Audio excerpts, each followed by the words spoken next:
Alright guys, so this is your 22nd tutorial, and in this tutorial we'll learn about switch case. Okay, so let's just first clear this up and give ourselves some little space to work with. And now what a switch case is, as its name says, right? Switch case, so it switches between different cases. Now the best example of this would be the switchboard of your house, right? If you want to turn on the fan, then you press one switch. If you want to turn on the lights, then you press another switch, and like that only, right?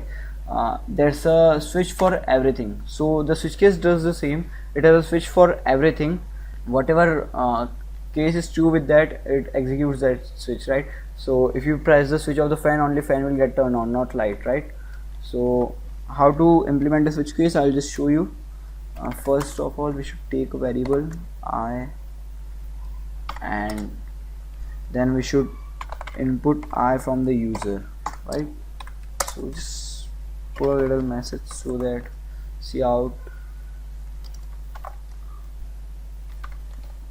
enter any value, right? And might as well end that line, right? So now we have a number I. Okay, so we'll get it from the user, and now we should implement our switch case. So the syntax for switch case is type switch and the variable which will be taking the decision, I mean the variable which will decide the cases. So in this case we have I, then put those two curly braces, and inside those two curly braces type case, write the value of the variable that this variable will point to. I mean, if its value is entered here, so it will execute this case. It's kind of confusing to explain, right? So I'll just show you how it works. So let's assume we put one here, okay, and then put a colon and then two curly braces and write any statement like cout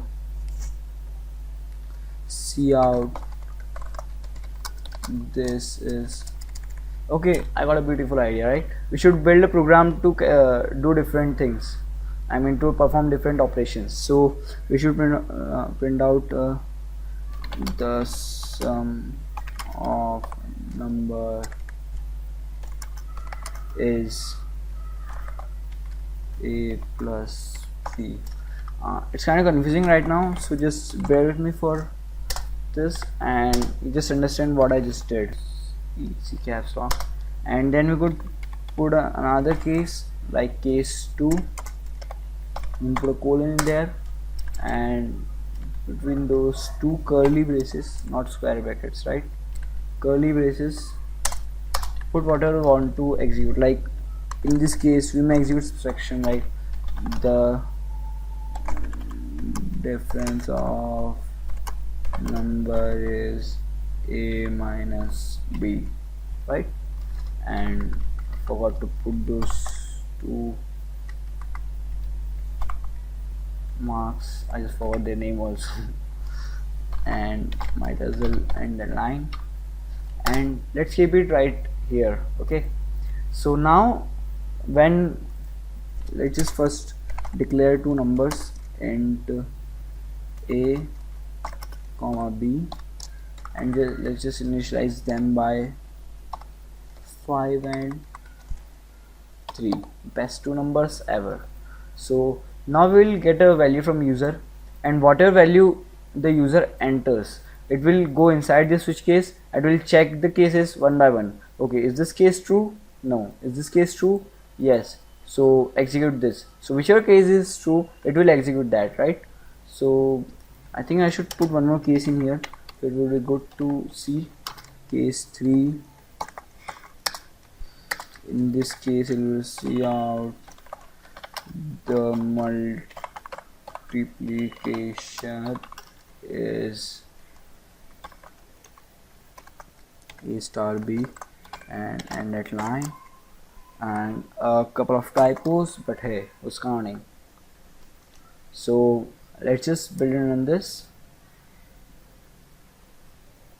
Okay, gave an error and exit before I. What the hell is this? Why would it expect before I?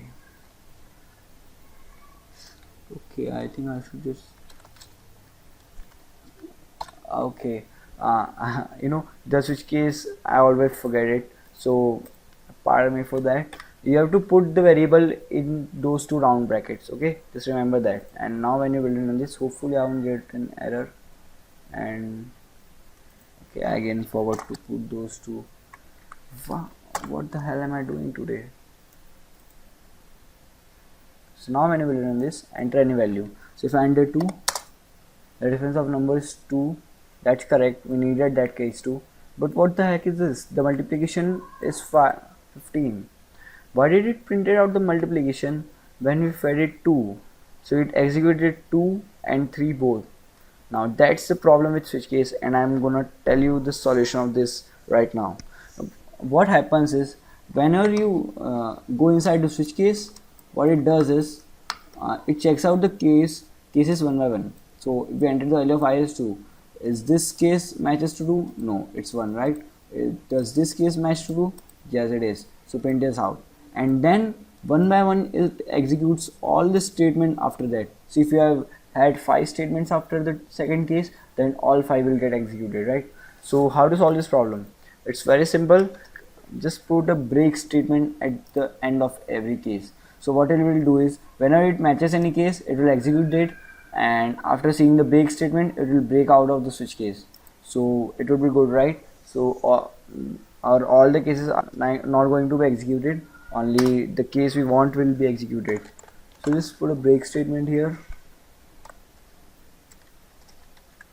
and a break statement here,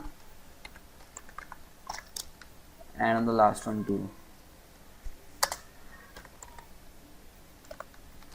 Okay, so now save this, and when we run this, now if we enter value 2, only the second case is executed. Okay, so it came to this case. Okay, this is case second, print this out and then break out of this loop. So it went out of the switch case, so it printed out only the difference of numbers is 2. The diff of neo is 2.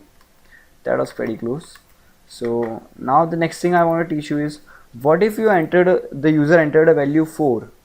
I mean, you can't create cases for all the integers, they're infinite, right? What if the user entered some value that was not in all the cases? In that case, you use a default statement. Now what a default statement does is, if none of the above case matches, this default statement gets executed. So if none of the above cases, these all cases are matching, suppose if the user entered 4, but here there are only 1, 2 and 3, so the default case will get executed, right? So in the default you can write something like, you have entered a wrong number. Okay, and might as well end this line, and don't forget to put those inverted commas. There I go, I remembered it. Okay, the inverted commas. So now put a break statement here also, where it doesn't matter because it is at last position, but then too good programming practice, right? So okay, I forgot to put the colon.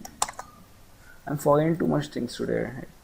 So now if you enter value like 6, it will shows you have entered a wrong number. So if user enters any number other than the above cases, then the default will get executed, right?